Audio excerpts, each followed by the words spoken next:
नमस्कार शेतकरी मित्रांनो, आज 24 नोव्हेंबर सोमवार. आज दुपारनंतर कापसाच्या दरात पुन्हा प्रति क्विंटल मागे 150 ते आपल्याला 200 रुपयाची वाढ पाहायला मिळालेली आहे. तर मग संपूर्ण महाराष्ट्रातच सध्या कापसाला काय मिळत आहे, बाजारभाव पहा, माहिती सविस्तर. पण अजूनही आपल्या चॅनलला सबस्क्राईब केलं नसतं तर चॅनलला सबस्क्राईब करा, जेणेकरून असेच नवनवीन व्हिडिओ आपल्याला पाहायला मिळतील. तर पहिली बाजार समिती आहे समुद्रपूर. आवक आलेली आहे 821 क्विंटलची. कमीत कमी दर मिळाला आहे 6,650 रुपये. सर्वसाधारण दर 7,000 रुपये.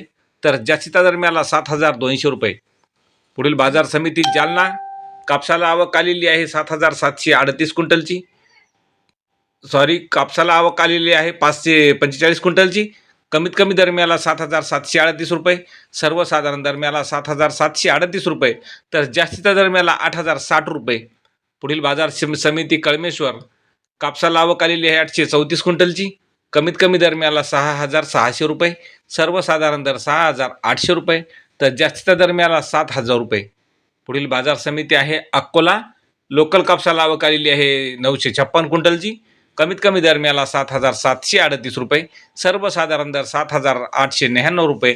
तर जास्तीचा दर मिळाला 8,060 रुपये. पुढील बाजार समिती अकोला बोरगाव मंजू. आवक आलेली आहे कापसाला 789 क्विंटलची. कमीत कमी दर मिळाले आहे 6,700 रुपये. सर्वसाधारण दर 7,738 रुपये. तर जास्तीचा दर मिळाला 8,060 रुपये. पुढील बाजार समिती उमरेड. कापसाला आवक आलेली आहे 431 क्विंटलची. कमीत कमी दर मिळाला 6,700 रुपये. सर्वसाधारण दर 6,800 रुपये. तर जास्तीचा दर मिळाला 6,930 रुपये. पुढील बाजार समिती आहे सिंधी सेलू. आवक आलेली आहे 371 क्विंटलची.